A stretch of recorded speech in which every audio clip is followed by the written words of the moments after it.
and he was homeless.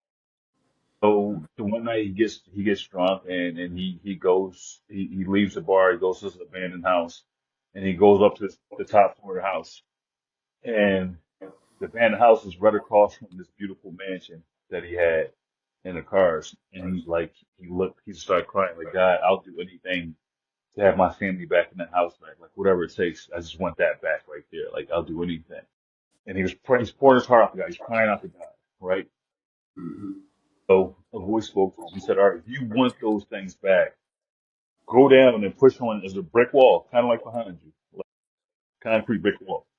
Push on that wall, and if you push it separated far enough, I'll give you all those things back. But you got to separate these two walls to get over there. So he went down there. And this guy was skinny as a toothpick. Never looked the way he did in his life. You know what I mean? He was just drinking, so he was just thin. So he started pushing and pushing and pushing and pushing and pushing. A month went by, 2 months, 3 months, a year, another year, 3 years. So 3 years went by. And every day he would go up to the top and just pray and go down there and push. Like that was his regimen. Go pray and push. You know what I mean? Yeah, yeah. And the one time it's pouring down rain, like it's raining hard. And he's pushing on his wall, he's pushing on his wall, he's pushing on his wall, he's pushing. And he just broke down. Like he sat down beside the wall and like he took his shirt off, wiped his face off, and he threw it. Said, God, I give up. I can't do this anymore. Like I've been doing it for so long, nothing comes of it.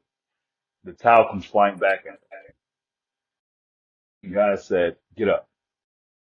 So he's like, God, no, I'm done. Like, I'm done talking to you. I'm like, I did this for 4 years, nothing of it. God said, get up and go over to that puddle and look inside the puddle and tell me what you see.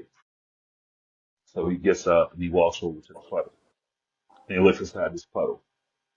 And what he sees, he's like, oh my God. You know what I mean? Like, he sees traps. His biceps as big as a brick. Triceps, thighs for pushing. Like, he got calf muscles just ripped, six pack and Nice. all that. Guy says, listen, these 4 years wasn't wasted. I've been preparing you spiritually, mentally, and physically. You couldn't see what I could see. I wanted you to not like never give up and never break on your family if everything goes wrong in your life again. And I'm teaching you these lessons. Look at that wall. Look, it's a split between that wall. He said your family's waiting for you. Don't mess up the time. Go be a great servant. The moral of the story is like we can't see what God's doing in our life. Like God was preparing. Like he walked into this thing skinny rail and he wasn't that good anymore spiritually because like once and I left it out of the story because once he got to the high of highs, he stopped seeking God, praying for God, and he thought Yeah, like, okay, look at me now, and then God stripped him down from everything. yeah. So now the second time around, he won't ever leave God. God will be first, and he's better physically, spiritually, and mentally. So the moral of the story is we don't know what God's doing, but like we have to trust and believe and be patient and walk in our truth. And he walked in his truth because when he went to the roof, he cried out to God. Cause I left like we got one time, but he left, he cried like, God, I made mistakes. I did these things. I know what I did. So he owned his truth. God gave him a way out, but built him up on that way out. He just didn't give it to him. He had to go work for it.